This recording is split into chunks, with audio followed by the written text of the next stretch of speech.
Direction la région Auvergne-Rhône-Alpes, à la découverte du 5e de notre classement, Dieulefit. Réputé pour son air pur, le village respire douceur et bienveillance, car ici, l'accueil est une philosophie de vie, une ouverture aux autres qui fait la marque de Dieulefit. Simon en sait quelque chose. Séduit par l'hospitalité de la commune, le musicien s'y est installé avec sa famille il y a 3 ans. La plupart des habitants nous ont accueillis vraiment avec le sourire, une simplicité. Je crois que tout le monde a sa place ici, ça se ressent. Et puis il y a quelque chose de... comme une grande vie de famille.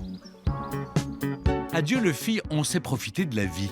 En témoigne la devise provençale inscrite sur la tour de l'horloge « L'utem passo, passo luben ». Traduisez « Le temps passe, passe le bien ». Aline a grandi à Dieulefit. Guide conférencière, elle reçoit toute l'année les voyageurs de passage pour leur dévoiler l'histoire de son village. La visite débute dans la Viale, la vieille ville de Dieulefit construite au XIIIe siècle.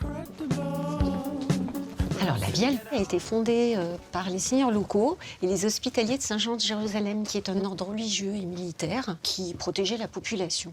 À Dieulefit, comme son nom l'indique, la religion a toujours tenu une place importante. Dieulefit possède 3 églises et une chapelle catholique. Et dans la Viale, nous avons l'église Saint-Pierre qui date du XVe siècle. Waouh!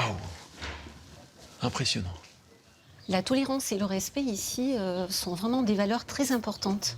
La preuve en est, au XVIIe siècle, il y avait 2 consuls, un de chaque religion, un catholique et un protestant, qui administraient la ville. Ouvert d'esprit, Dieulefit l'a toujours été au cours de son histoire. Pendant la Deuxième Guerre mondiale, le village servit de refuge à des centaines de familles juives. Les enfants étaient accueillis à l'école et leurs parents cachés chez les Dieulefitois. Parmi les habitants, une Dieulefitoise a fait preuve d'un grand courage. Jeanne Barnier, jeune secrétaire de mairie, alors âgée de 20 ans, a fabriqué des centaines et des centaines de faux papiers et de fausses cartes de rationnement. D'ailleurs, nous sommes devant la maison de Jeanne Barnier. Mais alors, il y a eu combien de réfugiés au final? Énormément, la population a quasiment doublé. Il y a eu environ 1600 réfugiés à cette époque-là. Il y avait autant de réfugiés que d'habitants. Et il n'y a pas eu d'arrestation. C'est incroyable. Ok, on peut vraiment être fiers d'être Dieulefitois. Terre de refuge, Dieulefit est également un véritable nid d'artistes. Sa spécialité, l'art de la poterie et de la céramique. Hélène possède l'un des 60 ateliers du village et de ses environs. Dieulefitoise d'adoption, elle façonne l'argile au quotidien pour créer de délicats objets en porcelaine. Bonjour Hélène. Bonjour Simon. Comment tu vas? Ah, très bien. Alors dis-moi, j'ai une question. Comment se fait-il qu'il y ait autant de céramistes ici à Dieulefit? En fait, à Dieulefit, il y a des carrières, il y a une très bonne argile, une argile particulière qui permet de faire des pots qui vont au four. Et du coup, il y a une tradition potière depuis toujours. Je suis en train de tourner des vases, tu veux voir? Avec plaisir. Ah ouais.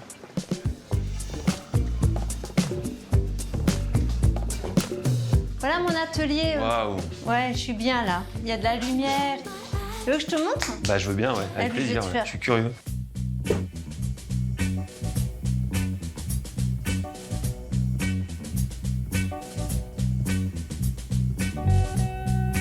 Moi, vraiment, ça me met en paix. Et puis, c'est une grande, grande, grande douceur, quoi.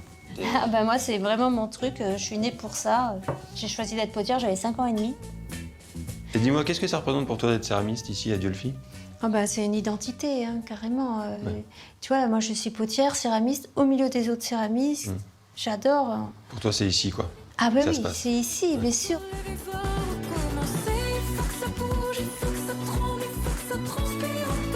Un autre trésor fait le bonheur du village. Son nom, le picodon. Fromage de chèvre au lait cru, affiné ici selon une méthode unique, la méthode Dieulefit. Pour en savoir plus, Simon a rendez-vous chez Jean-Christophe, Tiens, salut Simon, ça va? Oui. affineur de picodon depuis 3 générations. Tu me donnes un coup de main? Avec grand plaisir. Allez. Première étape, le salage du fromage. Bon, c'est ma première, hein. Bah, c'est déjà pas mal, ouais. Une fois retourné, Un bon rythme. Ouais. Prends des stagiaires si tu veux. le chèvre est ensuite séché, Là, il doit y avoir 20 à 30 000 fromages là, actuellement. avant d'être affiné pendant 15 jours pour devenir un picodon. Mais Jean-Christophe, lui, l'affine bien plus longtemps. Ce qui caractérise la méthode Dieulefit, c'est un affinage plus long en fait, que le picodon classique, puisqu'il faut qu'il ait plus de 30 jours d'affinage. D'accord. et il va passer par une phase de bleuissement. Ils vont évoluer doucement, lentement, se nourrir des arômes pour vraiment monter en goût. Ultime étape pour le picodon de Dieulefit, le lavage, qui va ôter la moisissure, réhumidifier le fromage et renforcer ses arômes. C'est valorisant pour moi de faire ces gestes parce que je pense à mon grand-père qui les faisait. Et puis bon, mon père me les a montrés déjà tout jeune. Donc c'est toujours avec plaisir qu'on manipule ces produits et qu'on essaye de maintenir la qualité que la famille nous a transmise, quoi. Voilà, parfait. Nickel. Vendredi, c'est jour de marché à Dieulefit. L'occasion de savourer les picodons de Jean-Christophe, dont les plus anciens comptent jusqu'à 6 mois d'affinage. On a des palettes de goût complètement différentes, avec différentes surprises, en fonction des affinités de chacun, j'allais dire, et du niveau de risque. Et alors au final, pourquoi on l'appelle picodon?